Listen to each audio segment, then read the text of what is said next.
नमस्कार दोस्तों, study IQ पर आप सभी का बहुत बहुत स्वागत है। कंटिन्यू करते हैं हमारी डिस्कशन को, जिसमें कि हम यूपीएससी के 2020 के मेंस के पेपर्स को डिस्कस कर रहे हैं। इसमें ऑलरेडी हम लोग जीएस पेपर 1 और जीएस पेपर 2 दोनों को डिस्कस कर चुके हैं। यदि आपने उन वीडियोस को नहीं देखा है तो आप उनको बहुत ही आसानी से यूट्यूब पे देख सकते हैं। ये सारी की सारी वीडियोस आपके लिए फ्री ऑफ कॉस्ट लाई जा रही हैं, राइट। अब हम जीएस पेपर 3 2020 के पेपर को एनालाइज कर रहे हैं, जिसमें हम सबसे पहले भाग को अब शुरू करने वाले हैं। ऑल्सो बताना चाहूँगा, यदि आप लोग पहली बार इस सीरीज़ के बारे में सुन रहे हैं तो ये जो सीरीज़ है ये असल में हम स्टडी आईक्यू के यूट्यूब प्लेटफॉर्म पे इसको रन कर रहे हैं सिंस 2013। 2013 से लेकर के 2019 तक के हमने सभी के सभी पेपर्स को इस सीरीज़ के माध्यम से डिस्कस किया है। PYP here basically stands for previous year papers, यानी कि जो गुजरे हुए साल हैं उनमें जो पेपर्स पूछे गए हैं उनकी पूरी एनालिसिस आपको पेपर वाइज GS 1, 2, 3, 4 इस पर्टिकुलर सीरीज़ में करी गई है। यदि आप आने वाले मेंस के लिए अपेयर कर रहे हैं, मैं आपको गारंटी देकर कहता हूं कि ये जो सीरीज़ है आपको बहुत ज़्यादा कॉन्फिडेंस दे सकती है। It is much more better as compare to कोई भी और टेस्ट सीरीज़ जो कि आप करने जाएंगे, बिकॉज आपको हमने यहाँ पे हर तरह के पैटर्न्स को डिस्कस करते हैं हम लोग। ऑल इन ऑल अगर आपको डिस्कस बताना चाहूँ तो ऐसा मान लीजिए कि सभी के सभी ट्रेंड्स को डिस्कस किया जाता है, सभी के सभी पैटर्न्स को डिस्कस किया जाता है। नॉट ओनली दिस, अगर मान लीजिए किसी क्वेश्चन में कोई रेपिटेशन है उसको भी कवर किया जाता है। ऑल इन ऑल आपको बहुत ज़्यादा कॉन्फिडेंस मिलता है ये जानकर कि हमने पिछले 5-6 साल के पेपर्स को डिस्कस किया हुआ है, जिसके माध्यम से आप फिर आगे बहुत आसानी से बढ़ सकते हैं। तो जितने भी बच्चों को मेंस में दिक्कत आती है उनको ये दिक्कत नहीं आएगी अगर आप इस सीरीज़ को बहुत ही सिंसियरली, बहुत ही डिसिप्लिन तरीके से फॉलो कर रहे होंगे, राइट। चलिए स्टार्ट करते हैं। सबसे पहली चीज़ जो हमें कवर करनी होती है, और इसीलिए जो पार्ट 1 होता है किसी भी पेपर का वो सबसे इम्पॉर्टेंट रहता है, वो होता है ब्रेकअप ऑफ द पेपर। अगर हम पेपर को तोड़ें, जीएस पेपर 3 में मेरे हिसाब से कुल मिला के 4 चीज़ें आती हैं। एक आती है इकोनॉमी, फिर आती है साइंस एंड टेक, फिर आता है इंटरनल सिक्योरिटी, फिर आता है एनवायरनमेंट एंड डिजास्टर मैनेजमेंट, ठीक है। अगर हम देखें, आपके सामने है इस साल का जो ब्रेकअप आपके बिल्कुल सामने है। Economy 40%, science and tech 14%, internal security 20% and environment and disaster management 26%, right. अब मैं इन्हीं टेबल्स के साथ में लिखने वाला हूं कि पिछले साल इनकी वेटेज कितनी थी, थोड़ा सा आपको आइडिया देने के लिए। अगर हम 2019 की बात करें, इकोनॉमी की वेटेज वॉज 44%। अगर इंटरनल सिक्योरिटी की बात करें, this was 20%। Science and tech की बात करें तो ये आप असल में ये 20% था, तो देख लीजिए 20, 40, 84, दिस वॉज 16%, ठीक है। तो अगर आप देखें, इंटरनल सिक्योरिटी बिल्कुल सेम है, कोई भी फ़र्क नहीं देखने को मिला है। इकोनॉमी में थोड़ा सा फ़र्क देखने को मिला है, 4% कम हो गया है। साइंस एंड टेक में भी 2% कम हो गया है, लेकिन जो ये 6% कम हुआ टोटल दोनों मिला करके, ये आपको बढ़ोतरी देखने को मिली है एनवायरनमेंट के केस में। ना हो सकता है कि बच्चे ये बोलें कि ये एक एब्रेशन है, और एनवायरनमेंट को अक्सर, क्योंकि अगर आप पहले वाले पेपर्स भी देखेंगे तो आप इस चीज़ को रियलाइज़ करेंगे कि एनवायरनमेंट और डिजास्टर मैनेजमेंट की वेटेज अक्सर 20% के आसपास ही रहती है, लेकिन इस साल थोड़ी सी वेटेज में ज़्यादा चेंजेस देखने को मिले हैं। 26% की वेटेज, ये असल में काफ़ी बड़ा बदलाव है। ये मैं इसलिए बोल रहा हूँ, इम्पॉर्टेंट है हमारे लिए जानना, क्योंकि अब मुझे लगता है यूपीएससी एनवायरनमेंट को लेके लाइटली नहीं लेने वाली है। तो वो एनवायरनमेंट को लेके जितने भी क्वेश्चंस होंगे वो आपसे पूछे जाएंगे। आप एनवायरनमेंट को लाइटली नहीं ले सकते हैं। यहाँ से हमारा एटलीस्ट इस पर्टिकुलर पाई चार्ट से हमारा जो टेक होम लेसन है वो यही है कि एनवायरनमेंट को वेटेज देनी काफ़ी इंपॉर्टेंट है, ठीक है। Coming to internal security and science and tech, economy पे आखिरी में आऊँगा, इकोनॉमी पे थोड़ी लंबी डिस्कशन बन जाती है। इंटरनल सिक्योरिटी की बात करें तो एवर सिंस 2016 आई थिंक हम देखते आ रहे हैं। 16 के बाद 17, उसके बाद 18, उसके बाद 19, फिर 20। आपको पिछले 5 सालों से यूपीएससी ने इसकी वेटेज में कोई भी अंतर नहीं करा है। आपको 4 सवाल पूछे जाते हैं, हर साल 4 सवाल पूछे जाते हैं, और हर बार इसकी जो वेटेज है वो 20% ही रह जाती है। इसमें कोई भी चेंजेस आपको देखने को नहीं मिलते हैं। इंटरनल सिक्योरिटी के केस में जितना फोकस आप अभी तक देते आए हैं उतना ही फोकस आपको आगे जाते हुए भी देना है। Same thing holds for international relations also, कि आईआर के केस में यूपीएससी 4 सवाल पूछती है और आईएएस के केस में भी यूपीएससी 4 सवाल ही पूछती है, ये बदलने नहीं वाला है। ठीक है, इंटरनल सिक्योरिटी का चैप्टर हम यहाँ पे क्लोज करते हैं। इसकी हम इन डेप्थ डिस्कशन करेंगे जब हम इसके क्वेश्चंस को कवर करेंगे। Coming to science and tech, science and tech की वेटेज अगेन ये ऑलमोस्ट यहीं पे मंडराती है 14 to 16% या फिर 18%, लेकिन उससे ज़्यादा बदलाव आपको देखने को नहीं मिलता है। ऑल इन ऑल अगर मैं आपको बताना चाहूँ, देखिए साइंस एंड टेक के जो क्वेश्चंस है ना 14% 16% ये उतना मैटर नहीं करता। जो नंबर ऑफ क्वेश्चंस हैं ये 2 से 3 ही देखने को मिलते हैं। और 2 से 3 कहने का मतलब एक्चुअली आप इसको ये भी कह सकते हैं कि 2 या फिर 3। आपको ना तो कभी इसका ऐसा होगा कि सिर्फ एक क्वेश्चन पूछा गया है, ना कभी ऐसा होगा कि सडनली 4 क्वेश्चन पूछ लिए गए। तो यूपीएससी साइंस एंड टेक को लेके बहुत ही कंजर्वेटिव सी है, या तो 2 सवाल पूछती है या फिर 3 सवाल पूछती है। ठीक है, सो साइंस एंड टेक में आपको बहुत ज़्यादा चिंता करने की आवश्यकता नहीं होती, आपको बहुत ज़्यादा इन डेप्थ में जाने की आवश्यकता नहीं होती। आपको जो सवाल हैं वो लिमिटेड ही पूछे जाते हैं, 2 से 3 सवाल ही पूछे जाते हैं। ठीक है, ये 2 चीज़ें डिस्कस हो गई हैं। एनवायरनमेंट का मैं आपको ऑलरेडी बता चुका हूँ, इस बार जो सवाल थे वो ज़्यादा पूछे गए हैं, इनके बारे में हम डिटेल में बात करेंगे। इनफैक्ट साइंस एंड टेक और एनवायरनमेंट को मैंने कलेक्टिवली कवर किया है पार्ट 3 में, तो तीसरा भाग जो है हम उसमें इन दोनों सब्जेक्ट्स को कवर कर लेंगे। Coming to the most important and the highly weighted part of economy. Economy को समझ लीजिए।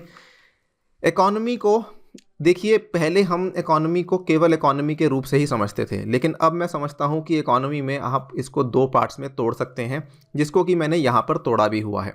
ठीक है, एक है आपकी इंडियन इकोनॉमी और दूसरी है आपकी एग्रीकल्चर। ये देखिए 40% का मतलब समझते हैं, 40% का मतलब 100 मार्क्स, 44% का मतलब कितना हुआ 110 मार्क्स। ठीक है, तो नंबर ऑफ मार्क्स के हिसाब से 10 नंबर कम हुए। 44% जब 2019 में 44% का वेटेज इकोनॉमी को दिया गया था, 9 क्वेश्चंस पूछे गए थे, और इस साल 8 क्वेश्चंस पूछे गए हैं 2020 में। Come to this particular flow chart, यहाँ पे देखिए इंडियन इकोनॉमी और एग्रीकल्चर की वेटेज 2017 में कुल मिला के कितनी थी 125। पहले हम कलेक्टिवली बात करेंगे, फिर हम सेपरेटली भी बात करेंगे। 2018 में देख लीजिए कलेक्टिव वेटेज कितनी थी 125। 19 में देख लीजिए कलेक्टिव वेटेज कितनी है 110, यानी कि 44%। ठीक है, 20 में देख लीजिए वेटेज कितनी है 100 नंबर। ऑल इन ऑल आपको एक चीज़ तो समझ आ रही होगी कि जी इकोनॉमी और एग्रीकल्चर को मिलाकर के पेपर लगभग 40 से 50% का पेपर इन 2 भागों से ही पूछा जाता है। सो आप इस चीज़ को लाइटली बिल्कुल भी नहीं ले सकते हैं, इग्नोर बिल्कुल भी नहीं कर सकते हैं एट व्हाट्सोएवर कॉस्ट। ठीक है, इतनी बात क्लियर है। 40 to 50% की औसतन वेटेज आपका जो पेपर है वो इकोनॉमी प्लस एग्रीकल्चर को देता आया है, इतनी बात क्लियर है। ऑल राइट, अब हम इसको हटा देते हैं। अब हम देख लेते हैं कि दोनों में, इकोनॉमी और एग्रीकल्चर में, दोनों की जो अलग अलग वेटेज है वो किस तरीके से रही है। अब देखिए अगर हम देखें ओवरऑल 75 से कम होकर 65 हुई। इस साल थोड़ी सी एब्रेशन थी कि 80 नंबर का आया, लेकिन उसके बाद फिर से कम हो गई। हम ये कह सकते हैं कि इकोनॉमी की वेटेज कम होती जा रही है। ठीक है, थोड़ी थोड़ी। एग्रीकल्चर की वेटेज 50 से बढ़कर 60 हुई, फिर कम होकर 30 हुई, लेकिन फिर से बढ़ के 50 होगी। ओवरऑल एग्रीकल्चर की जो वेटेज है वो अप्रॉक्सीमेटली 50 है, और ओवरऑल जो इकोनॉमी की वेटेज है वो भी अप्रॉक्सीमेटली 50 है। कहने का मतलब कि अगर 40 to 50% आपका पूरा पेपर इकोनॉमी और एग्रीकल्चर से पूछा जा रहा है, यानी कि approximately 25% weightage is being given to both the things. तो पहले क्या होता था, बच्चे ज़्यादा वेटेज देते थे इकोनॉमी को, कम वेटेज एग्रीकल्चर को। लेकिन अब हमारा जो टेक होम लेसन है वो ये है कि एग्रीकल्चर की भी वेटेज उतनी ही है। इनफैक्ट आपको मज़े की बात बताऊं, इस साल यानी कि 2020 में 4 सवाल पूछे गए हैं इंडियन इकोनॉमी से, 4 सवाल पूछे गए हैं एग्रीकल्चर से। ये जो पहले 4 सवाल इंडियन इकोनॉमी के हैं इसको मैं पार्ट 1 में कवर कर रहा हूँ, और जो 4 सवाल एग्रीकल्चर के हैं इनको हम पार्ट 2 में कवर कर रहे हैं। तो यानी कि अब प्रॉपर कंपार्टमेंटलाइजेशन हो चुकी है क्वेश्चंस की। 4 क्वेश्चंस इकोनॉमी के, 4 क्वेश्चन एग्रीकल्चर के। अब आप चीज़ों को बिल्कुल भी लाइटली नहीं ले सकते हैं। ठीक है, इस चीज़ का फ़ायदा भी है, नुकसान भी है। पहले क्या होता था कि इकोनॉमी को लेके बच्चे बहुत चिंता में होते थे कि इकोनॉमी हमें इतनी करनी है, कैसे पूरा होगा, एंड सो ऑन, राइट। और एग्रीकल्चर को लेके लोग लाइटली लेते थे। अब क्या है, आपको इकोनॉमी पे ज़्यादा जोर देने की आवश्यकता नहीं है और एग्रीकल्चर पे ठीक ठाक जोर देने की आवश्यकता है। तो आपकी चीज़ें बैलेंस आउट हो चुकी हैं, विच मीन्स कि ये उन लोगों के लिए अच्छा है जिनका इकोनॉमी थोड़ा बहुत वीक था, जिनका एग्रीकल्चर थोड़ा बहुत स्ट्रॉन्ग था। ठीक है, कुछ कुछ आपको समझ आया होगा इस पर्टिकुलर डिस्कशन से कि किस तरीके से ट्रेंड में बदलाव हुआ है। आप दोबारा से देख लीजिए कि पहले 44% था, इस बार 40% है। लेकिन जो बड़ी बात क्या है, अगर हम इकोनॉमी को दो हिस्सों में तोड़ देते हैं, we go on to realise कि असल में इकोनॉमी में 25% जो वेटेज है वो आपकी इकोनॉमी और एग्रीकल्चर में बटी हुई है। ठीक है, ऑल राइट, इतनी चीज़ आपको समझनी होगी। अब हम आगे बढ़ सकते हैं। जनरल इंस्ट्रक्शंस बिल्कुल वही सेम है। ठीक है, 250 मार्क्स का पेपर है, 20 क्वेश्चंस पूछे गए हैं। जो पहले 10 क्वेश्चन हैं वो 150 वर्ड्स में आपको आंसर करने हैं, और जो आगे के 10 क्वेश्चन हैं वो आपको 250 वर्ड्स में आंसर करने हैं। ठीक है, ऑल इन ऑल जो नंबर ऑफ वर्ड्स आपके लिए हैं वो सेम ही है, क्योंकि देखिए जो पहले 10 क्वेश्चन में आपने 1500 वर्ड्स लिखे या 150 वर्ड लिखे यानी कि 1500, और आने वाले 10 क्वेश्चन में आपने 2500 वर्ड्स लिखे। ठीक है, तो ऑल इन ऑल आपसे 4000 वर्ड्स की एक्सपेक्टेशन है, जो कि काफ़ी हद तक डुएबल है। ठीक है, ऑल राइट। शुरू करने से पहले आपको बताना चाहूँगा, यदि आप मुझसे सोशल मीडिया पर जुड़ना चाहते हैं, B it Telegram, B it Instagram और ट्विटर, तो इन पर्टिकुलर हैंडल्स पे मेरे साथ जुड़ सकते हैं। मेरे सभी यूट्यूब लेक्चर्स की PDFs आपको इस टेलीग्राम चैनल पे मिल जाएंगी, जिसका नाम है अनिरुद्ध सर। और इसके अलावा यदि आपकी कोई भी क्वेरी है, कुछ भी आप मुझसे पूछना चाहते हैं, बताना चाहते हैं, तो मुझे इंस्टाग्राम पे मैसेज कर सकते हैं। I will be happy to answer that. ठीक है, इसके अलावा आप ट्विटर पे भी मुझे साथ जुड़ सकते हैं। स्टडी IQ ऐप को यदि आपने अभी तक डाउनलोड नहीं किया है तो इसको आप डाउनलोड कर सकते हैं from the Google play store. और ऐप पे आपकी UPSC प्रीलिम्स की तैयारी को आसान करने के लिए हमने कोर्स लॉन्च किया है, जिसमें कि हम UPSC के पिछले 10 साल के पेपर्स को डिस्कस कर रहे हैं। ये कोर्स काफ़ी ज़्यादा महत्वपूर्ण साबित हुआ है उन सभी बच्चों के लिए जिन्होंने 2020 का UPSC का प्रीलिम्स लिखा था। तो यदि आप 2021 का प्रीलिम्स लिख रहे हैं या फिर 22 के लिए तैयारी कर रहे हैं, स्पेशली अगर आप पहला अटेम्प्ट लिख रहे हैं, तो इस कोर्स को बाय करना बिल्कुल भी ना भूलें। इसमें हमने पिछले 10 साल के पेपर्स को डिस्कस किया है। ठीक है, और बताना चाहूँगा इस कोर्स को आप बहुत ही जल्दी ख़त्म कर सकते हैं, और ये बहुत इंपॉर्टेंट चेकलिस्ट होती है। प्रीवियस ईयर पेपर्स करना UPSC की तैयारी के लिए बहुत ही इंपॉर्टेंट है। Again I would like to tell you, ये किसी भी टेस्ट सीरीज से बेहतर है, क्योंकि आप इस कॉन्फिडेंस से एग्जामिनेशन हॉल में जाएंगे कि मैंने UPSC का पुराना पैटर्न समझा हुआ है। क्लियर है? ऑल राइट, अब हम फॉर्मली स्टार्ट कर सकते हैं with the very first question. कुल मिला के 4 क्वेश्चंस कवर किए जाएंगे। इस वीडियो में हम इकोनॉमी पे फोकस करने वाले हैं। शुरू करने से पहले बताना चाहूँगा, economy was not so easy but not very tough also. Moderate कहना चाहूँगा, मीडियम कहना चाहूँगा इसको। स्टार्ट करते हैं।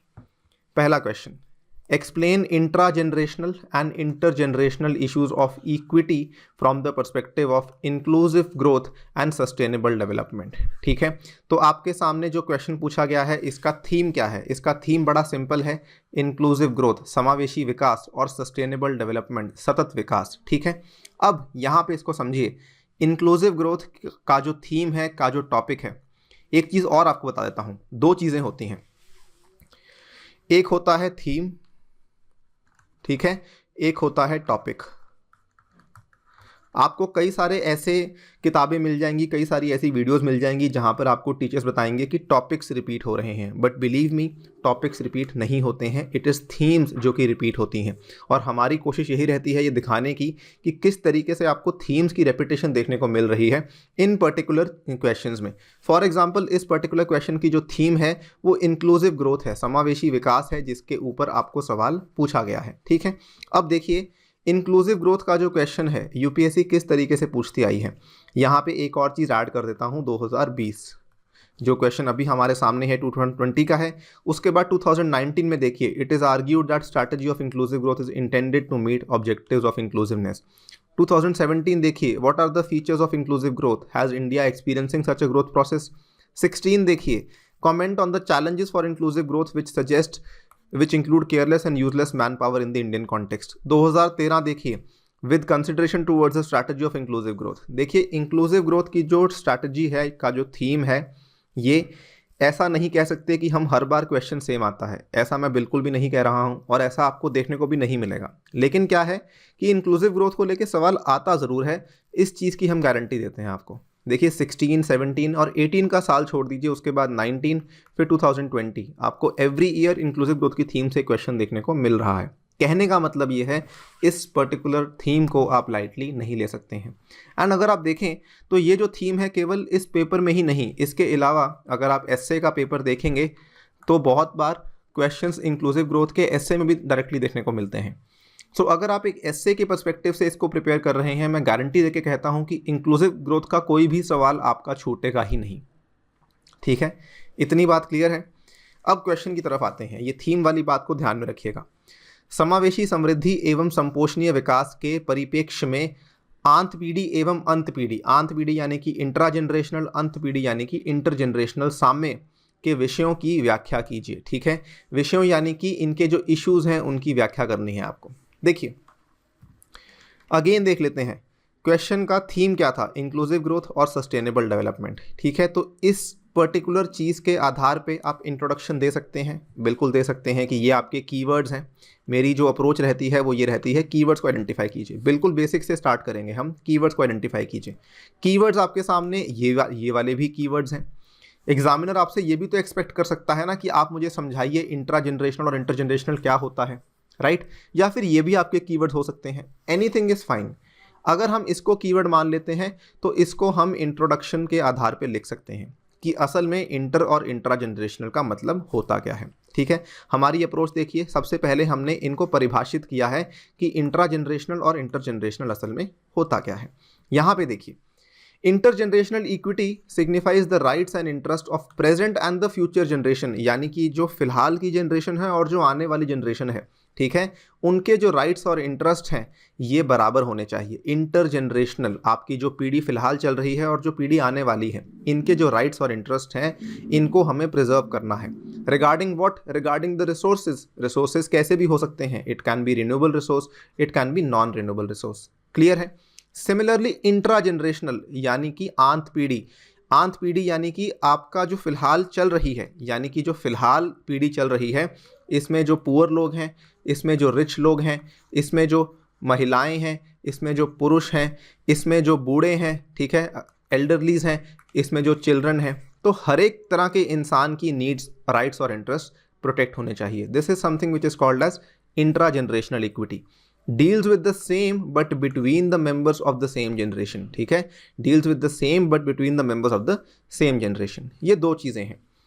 Coming back to the approach once again, अब आपसे पूछा क्या जा रहा है, आपको एक्सप्लेन करना है कि ये जो इश्यूज ऑफ इक्विटी हैं from the perspective of inclusive growth and sustainable development. आपने पहले परिभाषित कर दिया कि इंट्रा और इंटर क्या होते हैं, फिर आपको बताना है कि इनका जो ये इंटर और इंट्रा जनरेशनल क्यों इंपॉर्टेंट है। ठीक है, तब आप बताएंगे ये इंपॉर्टेंट इसीलिए हैं सो दैट इंक्लूसिव ग्रोथ हो सके, सो दैट सस्टेनेबल डेवलपमेंट हो सके, यानी कि सो दैट समावेशी वृद्धि हो सके, सो दैट संपोषणीय विकास हो सके, सतत विकास भी कहा जाता है इसको।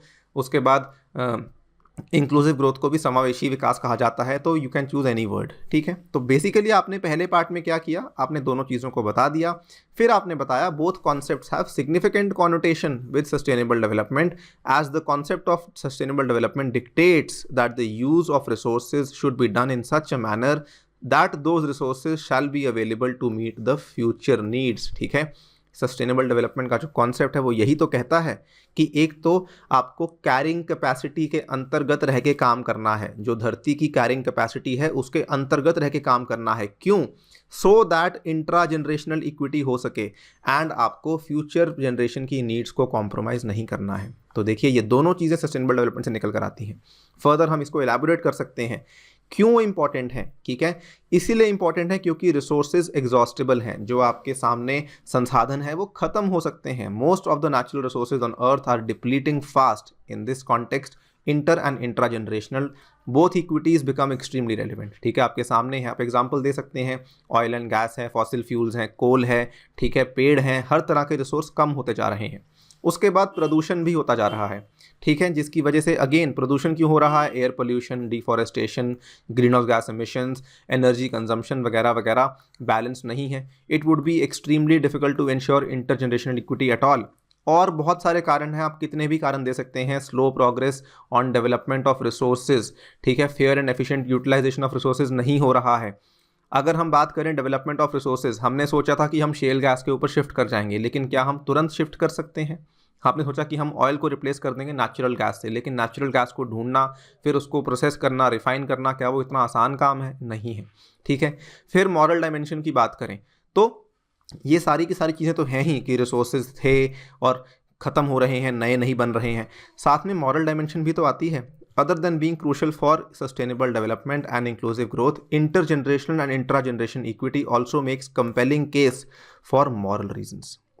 क्लियर है ये बात? अब देखिए, आपने देख लिया, हमने आपको आंसर स्ट्रक्चर बता दिया, खत्म भी हो गया है क्वेश्चन 150 वर्ड्स में, आपसे इससे ज़्यादा एक्सपेक्टेड भी नहीं है। मैं आपको एक ऐसी ट्रिक बताने वाला हूँ GS3 के लिए, you will never fall short of words. आपको कभी भी कमी महसूस नहीं होगी कि मेरे पास पॉइंट्स की कमी है, ठीक है। आप यहाँ तक लिख चुके हैं, ये आपकी इंट्रोडक्शन है, यहाँ तक ख़त्म हो चुका है पार्ट। अब हम बॉडी पे मूव कर रहे हैं। जब बॉडी पे मूव कर रहे हैं तो हम रिलेट कर रहे हैं, राइट। इकोनॉमी का कोई भी क्वेश्चन हो, इकोनॉमी का हो, एग्रीकल्चर का हो, कोई भी क्वेश्चन हो, GS3 की बात कर रहा हूँ ऑन अ ब्रॉडर नोट, आपको पता क्या करना है। आपका जो तरीका है क्वेश्चन को अप्रोच करने का बहुत ही सिंपल होना चाहिए। डिमांड सप्लाई, ये GS3 के लिए ट्रिक है आपके लिए। आप सिंपल सी बात सोचिए कि डिमांड साइड के इश्यूज़ क्या हैं, सप्लाई साइड के इश्यूज़ क्या हैं। अगर आपने ये सोच लिया, आप पॉइंट्स पे पॉइंट्स जनरेट कर सकते हैं, मल्टीपल पॉइंट्स पे पॉइंट्स जनरेट कर सकते हैं, आपको बिल्कुल भी तकलीफ नहीं होगी। सप्लाई साइड के इश्यूज़ देखिए, सप्लाई साइड के इश्यूज़ क्या हैं, रिसोर्सेज एग्जॉस्टेबल हैं, संसाधन सप्लाई नहीं हो पा रहे हैं क्योंकि ख़त्म हो जाएंगे। एनवायरमेंटल पोल्यूशन है क्योंकि ख़त्म क्या कहते हैं, रिसोर्सेज हैं वो उनका दूषण हो रहा है। Slow progress on development of resources, ये क्या है, डिमांड साइड का इशू है। Fair and efficient utilisation of resources नहीं हो रहा है, ये क्या है, डिमांड साइड का इशू है, ठीक है। तो आपने 4 पॉइंट्स तो सिर्फ ऐसे ही निकाल लिए। हमेशा डिमांड और सप्लाई के नज़रिए से देखिए, आपको कभी भी पॉइंट्स की कमी महसूस नहीं होगी, ये दावा है मेरा, ठीक है। Specially when it comes to GS3 you can be very very comfortable, very very at ease, ये सोचकर कि आपका जो थॉट प्रोसेस है वो डिमांड सप्लाई के हिसाब से चलेगा and you will not feel difficulty eight all. और ये चीज़ मैं आपको प्रूव भी कर दूंगा आगे आने वाले कई सारे सवालों में, ठीक है। चलिए, अब हम कंफर्टेबल हैं, आगे बढ़ते हैं। सेकेंड क्वेश्चन, ये थोड़ा टफ क्वेश्चन था, स्पेशली अगर आपने पोटेंशियल GDP के बारे में नहीं सुना हुआ है, ठीक है।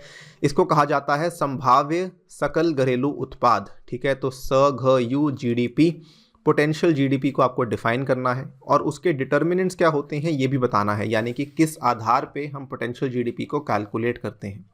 फिर आपको बताना है what are the factors which have been inhibiting India from realising its potential GDP। अब देखिए, ये क्वेश्चन टफ क्यों है। क्वेश्चन का सेकंड पार्ट आसान है। अगर आप नॉर्मली कॉमन सेंस से सोचेंगे तो आप सोचेंगे एक GDP होती है और एक पोटेंशियल GDP होती है। GDP ये है, मान लीजिए आज इंडिया की GDP 100 रुपये है, ठीक है। चलो 100 नहीं, 100 करोड़ बोल देते हैं। लेट अस से आज इंडिया की GDP 100 करोड़ है, ठीक है। आप यहाँ पे इस क्वेश्चन को देख के ये सोच रहे होंगे कि इंडिया 125 करोड़ तक जा सकती थी, राइट, लेकिन 100 करोड़ पर ही सीमित रह गई। तो हमारा जो पोटेंशियल GDP है वो 125 करोड़ तक जा सकता है, लेकिन हम 100 करोड़ तक ही रुक चुके हैं, ठीक है। आपकी सोच गलत नहीं है, क्योंकि ये जो वर्ड है ये इसी चीज़ को दर्शाता है। कहीं ना कहीं आपके आंसर में भी ये आएगा, लेकिन जब हम इसकी डेफिनेशन को देखते हैं, जो इकोनॉमी इसकी डेफिनेशन देती है वो थोड़ी अलग डेफिनेशन है, जिसकी वजह से जो आपके क्वेश्चन का पहला पार्ट है ना, ये यदि आपको नहीं मालूम कि एग्जैक्टली पोटेंशियल GDP क्या होती है, आप इसका जवाब नहीं दे पाएंगे, ठीक है। So first part over here मेरे हिसाब से was very very tough, specially अगर आपने कभी नाम नहीं सुना हुआ। लेकिन सेकंड पार्ट काफ़ी आसान है। अगर आप ये सोचिए कि इंडिया 100 करोड़ पे है, 125 करोड़ तक क्यों नहीं पहुंच पा रहा है, अगर आप ये सोच रहे हैं, तो what are the various factors which have been inhibiting India from realising its potential GDP, तो आप 10 तरह के कारण दे सकते हैं, ठीक है। बहुत सारे कारण, लैंड लॉज, लेबर लॉज, उसके बाद आपके कैपिटल की कमी है, ठीक है। देन आप बता सकते हैं कि फिस्कल डेफिसिट कैसे बढ़ रहा है। आप हर तरह की चीज़ को यहाँ बता सकते हैं, उसमें आपको कोई भी दिक्कत नहीं आएगी, राइट। लेकिन जो पहला पार्ट है ये थोड़ा सा कंफ्यूजिंग है। बिफोर वी बिगिन आपको बताना चाहूँगा, ये वाली भी जो थीम है ये अब थोड़ी सी ज़्यादा कॉमन हो चुकी है। UPSC में थोड़े टेक्निकल क्वेश्चंस पूछे जाते हैं, specially with regards to GDP, ठीक है। GDP में 2-3 चीज़ें आती हैं, सेविंग्स रेट हुआ, इन्फ्लेशन रेट हुआ। ये चीज़ें UPSC ने एक नया ट्रेंड पकड़ा है जिसको लेके सवाल पूछे जा रहे हैं। मैं इसको बोलना चाहूँगा कि ये असल में माइक्रो इकोनॉमिक्स के क्वेश्चंस हैं जो कि आपसे पूछे जा रहे हैं, जो कि मुझे लगता है कि बच्चों को थोड़ा सा कंफ्यूज करते हैं। 2017 में देखिए क्वेश्चन आया हुआ है, among several factors for India's growth savings rate is the most effective one, ठीक है। 2019 में देखिए, do you agree with the view that steady GDP growth and low inflation have left the Indian economy in good shape. और अब देखिए potential GDP पे question पूछा हुआ है। सो क्वेश्चन उतने आसान नहीं है ये वाले, लेकिन हर क्वेश्चन का सेकंड पार्ट बहुत आसान है अगर आप सारे के सारे देखें। देखिए यहाँ पर what are the other factors available for growth potential, यहाँ पर भी व्हाट आर द फैक्टर्स जिसकी वजह से इंडिया की ग्रोथ नहीं हो पा रही है। तो सेकंड पार्ट तो बहुत ही आसान है, इस सेकंड पार्ट पे तो आप चाहें तो ऐसे भी लिख सकते हैं, लेकिन फर्स्ट पार्ट बच्चे को लेके बैठ जाता है और इसलिए कहीं ना कहीं आपको उसमें उतने अच्छे मार्क्स नहीं मिल पाते हैं। खैर हम कोशिश करेंगे चीज़ों को आसान करने की। कमिंग टू द क्वेश्चन, संभाव्य सकल घरेलू उत्पाद की परिभाषित कीजिए तथा उसके निर्धारकों की व्याख्या कीजिए, उसके डिटर्मिनेंट्स को एक्सप्लेन कीजिए। वे कौन से कारक हैं जो भारत को अपने संभाव्य सकल घरेलू उत्पाद को साकार करने से रोकते रहे हैं, वो कौन से कारण हैं जिसकी वजह से भारत पोटेंशियल जीडीपी तक नहीं पहुंच पाया है। अप्रोच वेरी सिंपल, ये पार्ट 1 है, ठीक है। आपको डिफाइन करना है, डिफाइन पोटेंशियल जीडीपी, उसके डिटर्मिनेंट्स बताने हैं, फिर लिमिटिंग फैक्टर्स बताने हैं upon India's potential GDP. Clear है ये बात। देखिए पोटेंशियल जीडीपी, आप वही चीज़ को ध्यान रखिए कि इंडिया की जीडीपी 100 करोड़ है और 125 करोड़ जा सकती है, इस चीज़ को ध्यान रखिए। अब देखिए potential GDP is defined as the level of output that an economy can produce at a constant inflation rate, ठीक है। मान लीजिए इन्फ्लेशन सेम, इन्फ्लेशन चेंज नहीं होती, मान लीजिए इन्फ्लेशन चेंज नहीं हो रही है, उस केस में भी मान लीजिए इंडिया 2019 से 2020 में अपनी जीडीपी को बढ़ा लेता है, तो वो मानी जाएगी ना बहुत अच्छी ग्रोथ। लेकिन मान लीजिए केवल इन्फ्लेशन की वजह से ही ग्रोथ हुई है, तो उसको थोड़ी हम जीडीपी में ग्रोथ मानेंगे। तो इसीलिए कहा जाता है पोटेंशियल जीडीपी बहुत अच्छा तरीका है ये बताने का, अगर हमारा इन्फ्लेशन रेट कांस्टेंट है ना और उसके बावजूद भी हम 100 रुपये से 125 रुपये तक जा रहे हैं। देखिए और आसान करता हूँ, अभी आप कंफ्यूज हो रहे हैं। मान लीजिए एक इकोनॉमी है, वो केवल 2 चीज़ें प्रोड्यूस करती है, ठीक है। एक वो प्रोड्यूस करती है कपड़ा, ठीक है, एक वो प्रोड्यूस करती है रोटी। बस 2 ही चीज़ें एक इकोनॉमी में बनाई जाती हैं। एक इकोनॉमी है जहाँ पे लोगों को रहने के लिए, लोगों को पहनने के लिए कपड़ा मिलता है और खाने के लिए रोटी मिलती है, दैट्स ऑल, और कुछ भी नहीं है। 2019 में इस कपड़े का रेट था 100 रुपये, 2019 में इस रोटी का रेट था 10 रुपये, ठीक है। अभी इस पूरी इकोनॉमी की जीडीपी कितनी हुई, 110 रुपये हो गई। अगले साल 2020 की बात करें तो अगले साल 2020 में मान लीजिए इन्फ्लेशन की वजह से कपड़े का रेट हो गया है 110 रुपये और रोटी का रेट हो गया है 11 रुपये। तो क्या हम इसको जीडीपी में ग्रोथ मानेंगे? देखिए जीडीपी में ग्रोथ तो हुई है, क्योंकि यहाँ पे 110 रुपये था और यहाँ पे 121 रुपये हो चुका है। तो जी हाँ, जीडीपी में ग्रोथ हुई है, लेकिन नुकसान किसका हुआ? नुकसान तो कंज्यूमर का हुआ ना, क्योंकि उसको पहले 110 रुपये देने थे, अब उसको 121 रुपये देने पड़ रहे हैं। तो क्या हम ये कह सकते हैं कि ये वाकई में पोटेंशियल जीडीपी ग्रोथ हुई है? नहीं हुई है। अगर मान लीजिए इन्फ्लेशन ना हुई हो, ठीक है, और मान लीजिए कि अब जो है आपका साथ में इकोनॉमी ने तीसरी चीज़ बनानी शुरू कर दी है, लोगों को रोज़गार देना शुरू कर दिया है मान लीजिए, तो उस केस में हम कहेंगे जी हाँ ग्रोथ हुई है। तो ऐसे समझना है, यानी कि अगर इन्फ्लेशन की वजह से ग्रोथ हो रही है या फिर इन्फ्लेशन की वजह से आपकी जीडीपी बढ़ रही है, तो वो कोई अच्छी ग्रोथ नहीं मानी जाएगी, क्योंकि उसमें नुकसान हो रहा है लोगों का। तो इसीलिए पोटेंशियल जीडीपी एक ऐसा टर्म है जो कि ये बताता है कि अगर आपका इन्फ्लेशन रेट कांस्टेंट है और तब जाके भी आप 100 से 125 तक जा रहे हैं, तो ये अच्छी बात है, ठीक है। It requires that the degree of production capacity utilisation and in particular the unemployment rate be at a level that does not put pressure on prices and wages either upwards or downwards, ठीक है। तो ऐसा नहीं है कि inflation की deflation हो जाए, वो भी गलत है।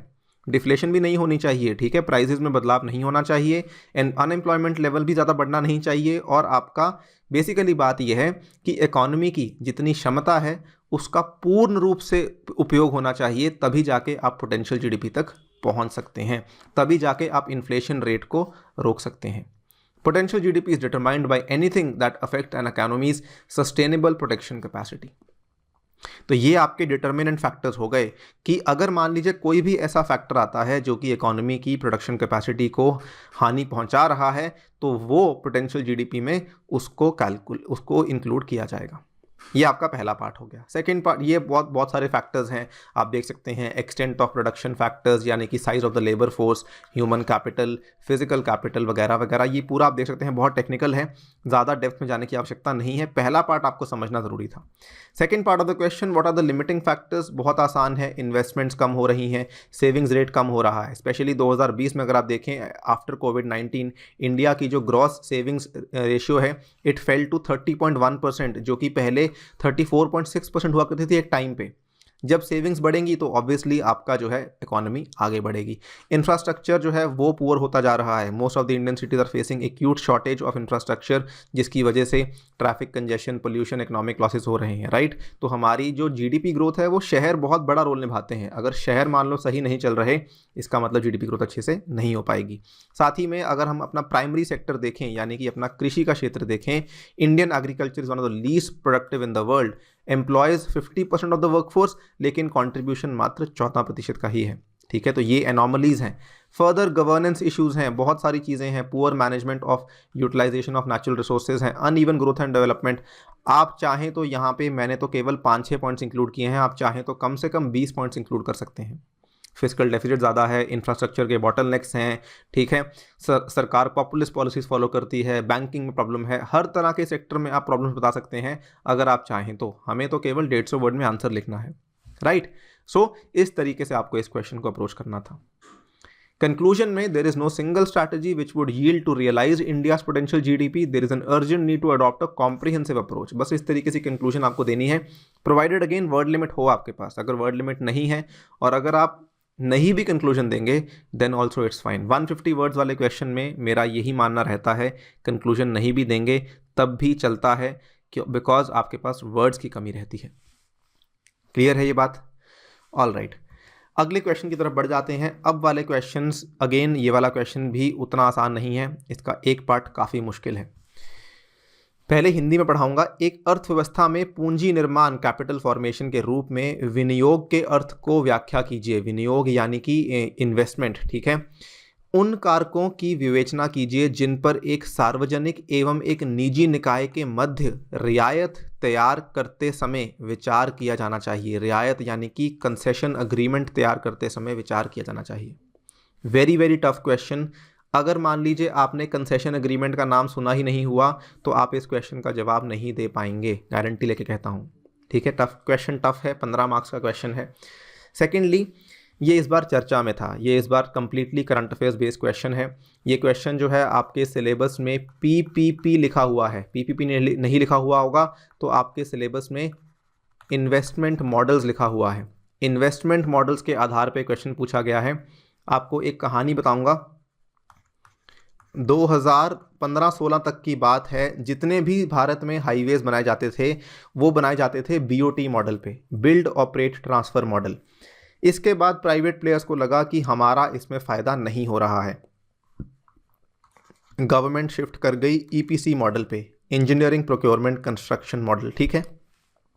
लेकिन इसमें सरकार को लगा हमारा नुकसान हो रहा है। अब गवर्नमेंट वापस आना चाहती है बीओटी मॉडल पे। जब गवर्नमेंट ने यह अनाउंस किया कि हम बीओटी मॉडल पे दोबारा वापस आना चाहते हैं, देखिए दोनों के दोनों मॉडल्स पीपीपी मॉडल्स हैं, एक तरह के पब्लिक प्राइवेट पार्टनरशिप के मॉडल्स हैं, इन्वेस्टमेंट मॉडल्स की श्रेणी में आते हैं। गवर्नमेंट ने कहा कि हम ईपीसी से शिफ्ट होकर वापस बीओटी पे आना चाहते हैं, तो प्राइवेट प्लेयर्स ने डिमांड करी कि जी आप हमें एक नया कंसेशन अग्रीमेंट बना के दीजिए।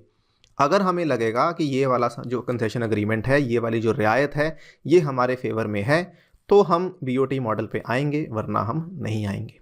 ये तो ऑब्वियसली बात है कि जितने मॉडर्न हाईवेज बने हैं भारत में वो सारे के सारे प्राइवेट प्लेयर्स ही बना रहे हैं। सरकार के पास उतना समय नहीं है, वो इन चीज़ों को कॉन्ट्रैक्ट पे बाहर देती है, ठीक है। तो इन्होंने डिमांड इतना ही किया कि आप हमें एक नया कंसेशन एग्रीमेंट बना के दीजिए। ये चीज़ पूरी की पूरी चर्चा में थी, इसी के आधार पर यह सवाल पूछा गया है जिसका जवाब हम आपको देने वाले हैं। देखिए, सबसे पहला पार्ट क्या है क्वेश्चन का, explain the relation meaning of investment in an economy in terms of capital formation. एक चीज़ को और समझ लीजिए, इस क्वेश्चन में पहला और दूसरा पार्ट बिल्कुल टोटली अलग हैं, कोई आपस में इंटरलिंकेज ही नहीं है, ठीक है। ये एग्जामिनर चाहता तो इसको अलग अलग क्वेश्चन भी पूछ सकता था, बट आई डोंट नो ऐसा क्यों पूछा गया है। तो देखिए, सबसे पहले explain the meaning of investment in an economy in terms of capital formation.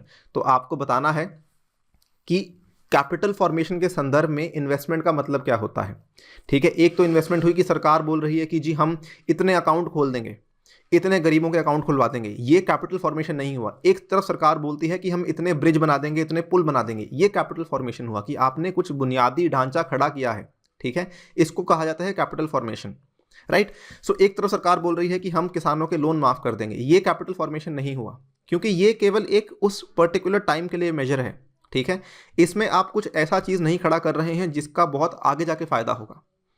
ठीक है, सो ये चीज़ होती है, इसको आपको एक्सप्लेन करना है सिंपल भाषा में। ये आपका पहला पार्ट होगा, establish the relation between investment and capital formation, और इसके आप एग्जांपल्स भी दे सकते हैं। Second part of the question, discuss the factors to be considered, ये आपको बताना है, discuss the factors which have impact in designing the concession agreements. चलिए देख लेते हैं, इन्वेस्टमेंट क्या होता है। Investment refers to GFCF, gross fixed capital formation. GFCF is the acquisition of new or existing fixed assets which are intended to use in the production of other goods and services for a period of over 1 year. For example, एक आपने ऐसी investment करी जिसके चलते आपका capital formation हुआ agriculture में। ठीक है, अब इसका फायदा क्या हुआ, आपका स्टॉक ऑफ इक्विपमेंट बढ़ गया, आपके टूल्स बेहतर हो गए, आपकी प्रोडक्टिविटी बेहतर हो गई, making possible for farmers to optimise the use of the resources more productively, specially land and labour. आप आई एम श्योर इस चीज़ को समझ पाए होंगे। अगेन मैं आपको तुलना करके समझाता हूँ, बहुत ही सिंपल सी बात है। ये एक फार्मर है, ठीक है, यहाँ पे गवर्नमेंट है आपकी। गवर्नमेंट ने फार्मर को अप्रोच करने के दो तरीके हैं। ठीक है, फार्मर को एक तरीका अप्रोच करने का क्या है कि गवर्नमेंट ये बोलती है जी हम आपको लोन वेवर देने वाले हैं, कि जो आपका लोन था वो माफ़ कर दिया जाएगा। ठीक है, एक तो ये तरीका है। दूसरा तरीका क्या है, दूसरा तरीका ये है, गवर्नमेंट ये बोलती है कि जी हम खेतों के लिए ये चीज़ करने वाले हैं, हम आपके खेतों के लिए ये एग्रीकल्चरल मार्केटिंग में इन्वेस्ट करने वाले हैं, जो ग्रामीण क्षेत्र हैं और जो शहरी क्षेत्र हैं इनके बीच में हम सड़कें बनाने वाले हैं।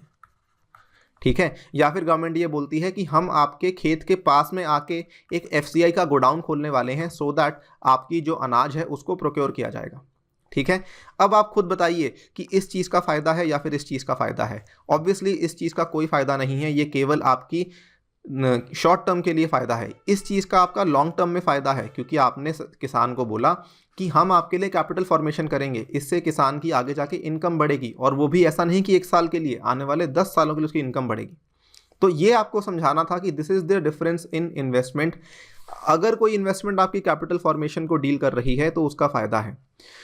अब देखिए, चाहे तो ये सब चीज़ों को स्किप कर सकते हैं, ये पूरा पार्ट को स्किप कर सकते हैं। आपसे ये अगर आपको नहीं आता है, आप ऐसे एग्जाम्पल बता दीजिए फ्लो चार्ट्स के माध्यम से, एग्जामिनर आपको बहुत अच्छे मार्क्स देगा, क्योंकि वो आपसे खुश होगा कि आपको कॉन्सेप्ट अंदर तक मालूम है। ठीक है, उसके बाद ये पूरा का पूरा हमने आपको बता रखा है कि ये सारा का सारा इसका थ्योरी है, चाहे तो पढ़ सकते हैं, नहीं भी इट्स ओके, टोटली फाइन। मैं आपको बता चुका हूँ कि ये क्या होता है। इस पॉइंट को ज़रूर ध्यान रखिएगा, capital formation is a must for achieving high rate of production, because it changes the production techniques and changes the outlook of the people themselves. ये आपके लिए एक लॉन्ग टर्म इन्वेस्टमेंट है। ठीक है, in order to channelize investments, concessional agreement between private and public entities are envisaged. Coming to the next part, कि what are the various factors? These agreements are common in the development of PPP model projects. Factors क्या क्या हैं? इसमें सबसे important factor होता है risk sharing का। First and the foremost, risk sharing between government and private entity is another benchmark for concession, कि कितना रिस्क शेयर किया जाएगा। आज मान लीजिए आपने एक सड़क बनाई, ठीक है, कल को सड़क से प्रॉफिट होने लगा, तो प्राइवेट सेक्टर बोल रहा है जी हम प्रॉफिट का इतना % लेंगे, गवर्नमेंट बोल रही है हम इतना % लेंगे, तो ये रिस्क शेयरिंग है। मान लीजिए कल को सड़क बन ही नहीं पाई, सुप्रीम कोर्ट ने स्टे लगा दिया, ठीक है, प्राइवेट सेक्टर को नुकसान हो रहा है, तो उस टाइम पे नुकसान कौन कितना झेलेगा, तो ये रिस्क शेयरिंग है। Time period, the time period for which the agreement is being signed is an important factor. Private sector ने आज बोला कि हम आपको अगले 2.5 साल में ये सड़क बना के दे देंगे, लेकिन उसको बनाने में 3 साल लग गए, 3.5 साल लग गए, तो उस 1 साल की भरपाई कौन करेगा, इसको कहा जाता है टाइम पीरियड। ठीक है, तो ये भी एक फैक्टर होगा। Genuine risk transfer for the private entity effectively transferring the genuineness to the government as in several PPP models, the concession in various forms would be lower. ठीक है, जो मैंने आपको बताया रिस्क शेयरिंग और रिस्क ट्रांसफर बिल्कुल same चीज़ है। Output based modalities, under such modalities the contract will include a performance mechanism that allows for deductions if standards are not met.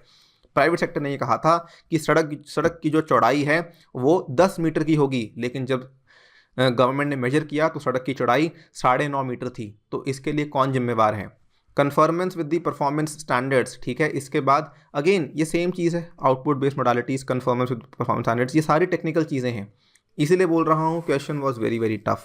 ठीक है, अगर आपने नहीं पढ़ा हुआ है, अगर आपको नहीं मालूम है, आप इसका जवाब नहीं दे पाएंगे। So this is what was expected. पहले आपको ये समझाना है पूरा, जो मैंने आपको एग्जांपल के थ्रू समझाया, फिर आपको ये समझाना है कि क्या क्या फैक्टर्स हैं। आप पूरा का पूरा आंसर स्ट्रक्चर देख सकते हैं, पढ़ सकते हैं, शायद आपको चीज़ें थोड़ी आसान लगें। मुझे नहीं लगता कि क्वेश्चन दोबारा रिपीट किया जाएगा। It was a one time question and not to worry too much. Next and the last question, जिसके बाद हम इसको यहाँ पे समाप्त करेंगे, एटलीस्ट पार्ट 1 को समाप्त करेंगे।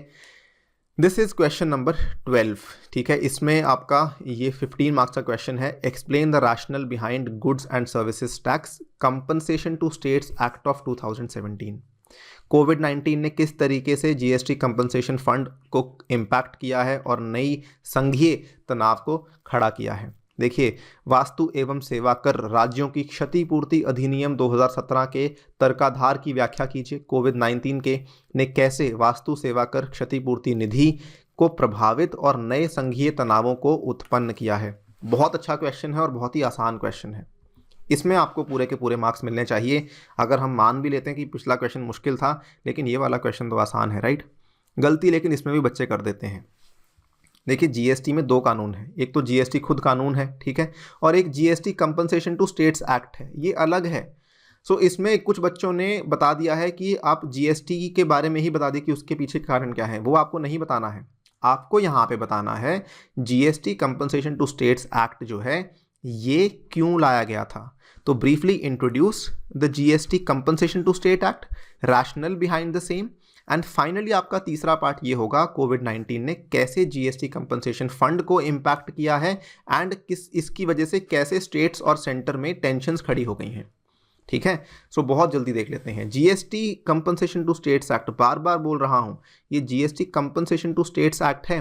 Provides for a mechanism to compensate the states on account of loss of revenue which may arise due to implementation of GST. इतना हमें मालूम है कि जीएसटी जो कि 2010-12 में शुरू हुआ और 2017 में जाके फाइनली साइन हुआ, तो उसको 4-5 साल क्यों लग गए? क्योंकि राज्य इसके खिलाफ थे कि जो हमें नुकसान होगा कर का वो कौन देगा, जो हमारा जो नुकसान होगा उसकी भरपाई कौन करेगा। तो फाइनली सेंट्रल गवर्नमेंट ने जब जीएसटी एक्ट को लागू किया था तो साथ में उन्होंने कहा कि हम GST compensation to states act भी लेकर आएंगे। ठीक है, कि इन केस कोई लॉस ऑफ रेवेन्यू होता है तो हम इस तरीके से उसकी भरपाई आपको करेंगे। रैशनल वही है, एक लेजिस्लेटिव फ्रेमवर्क होना ज़रूरी है कि ऐसे ही मुँह ज़बानी नहीं बोल दिया, वर्बली नहीं बोल दिया, तो कानून होना ज़रूरी है। The act provides the legislative framework. ठीक है, कल को अगर मान लीजिए सेंटर नहीं दे पाता है तो states can go against the centre in the supreme court कि जी इन्होंने हमारे टैक्सेस नहीं दिए हैं। To manage the tax uncertainty for the states, again देखिए डिमांड सप्लाई वाली बात है। ठीक है, तो to manage tax uncertainty for some states as the ability to tax goods and services and raise revenue shifted from origin states to the destination states. ये भी आपको मालूम है कि इसमें कई सारी डेस्टिनेशन स्टेट्स को फायदा होने लगा। अब महाराष्ट्र है, चीज़ों को बहुत एक्सपोर्ट कर रही है, लेकिन उसका टैक्स का फ़ायदा छत्तीसगढ़ को हो रहा है जहाँ पे चीज़ें पहुँच रही हैं, तो इसका नुकसान तो महाराष्ट्र को हो रहा है ना। तो ये एग्जांपल्स आप ऐसे दे सकते हैं कि जो टैक्स अनसर्टेनिटी है उसको मैनेज करने के लिए। उसके बाद रिकमेंडेशन ऑफ जीएसटी काउंसिल दी, ये जो एक्ट पूरा का पूरा आया था जीएसटी काउंसिल के कहने पर ही आया था, और जीएसटी काउंसिल में हर एक स्टेट के कुछ मेंबर्स भी इंक्लूड किए गए हैं।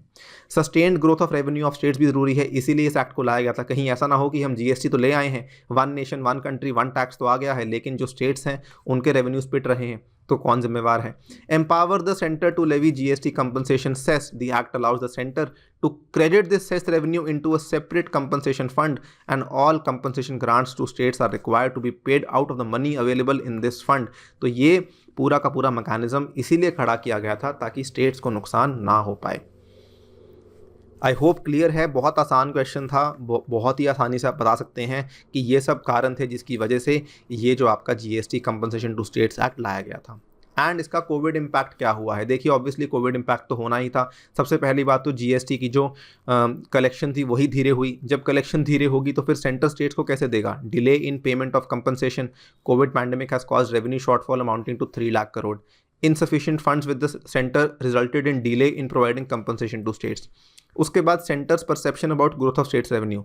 Due to pandemic growth is likely to remain low, states GST revenue would also be much lower than expected, thus leading to a higher compensation requirement to states।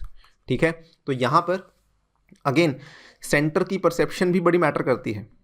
अब क्या हुआ, देखिए पैंडेमिक की वजह से जो ग्रोथ है वो तो मालूम है कम रहेगी। ठीक है, अब जीएसटी रेवेन्यू जो है वो स्टेट्स का भी कम हो जाएगा, तो यहाँ पर सेंटर का भी कम है और स्टेट का भी कम है। सेंटर को लग रहा है कि स्टेट का कम नहीं हुआ है, तो ये परसेप्शन बड़ी इंपॉर्टेंट है। ये परसेप्शन अब इम्पैक्ट हो चुकी है ये भी एक बड़ा पंगा पड़ा फॉर द स्टेट्स, जिसकी वजह से वो परेशान रहे। ठीक है, उसके बाद measures to compensate states, the centre and states are not agreed on measures to compensate states compensation. The act also allows the GST council to recommend other funding mechanisms. States की एंग्जाइटी बढ़ चुकी है। The states have been guaranteed compensation only for a period of 5 years, लेकिन इसमें पूरे 5 सालों में 1 साल तो कोविड वाला साल भी आ गया। अब इस साल का क्या होगा, इस पर्टिकुलर चीज़ का जवाब कौन देगा? तो ये सारी चीज़ें हैं जो कि इम्पैक्ट हुई हैं। कंपनसेशन फंड का नुकसान के ऊपर इम्पैक्ट पड़ा है, प्लस जो स्टेट्स और सेंटर के बीच में जो चीज़ें हैं उनके ऊपर भी इम्पैक्ट पड़ा है। ठीक है, इस क्वेश्चन में आपको कंक्लूजन देनी चाहिए कि जीएसटी अभी भी इवॉल्व कर रहा है and it is bound to face many challenges in the coming time. Sudden occurrence of pandemic has made the fiscal relations between center and states even more challenging. There is a need to forge strong cooperative federalism जिसके आधार पे इन tensions को हम कम कर सकते हैं. Right, I hope आपको कुछ understanding हुई होगी. हम इस वीडियो को यहाँ पे समाप्त करने वाले हैं. अगली वीडियो में हम एग्रीकल्चर के क्वेश्चन को डिस्कस करेंगे. बिफोर आई एंड बताना चाहूँगा, इकोनॉमी वॉज टफ. सो अगर आपका होल्ड नहीं है, ठीक है, आप शायद क्वेश्चंस को उतना आसानी से अप्रोच ना कर पाते, उतनी आसान इकोनॉमी नहीं आई थी. खैर, एग्रीकल्चर बहुत ही इजी था, सो आप वहाँ पे मेकअप कर सकते हैं. इसके लिए उसकी चर्चा हम अगली वीडियो में करेंगे. तब तक के लिए thank you for listening. Stay tuned and stay safe.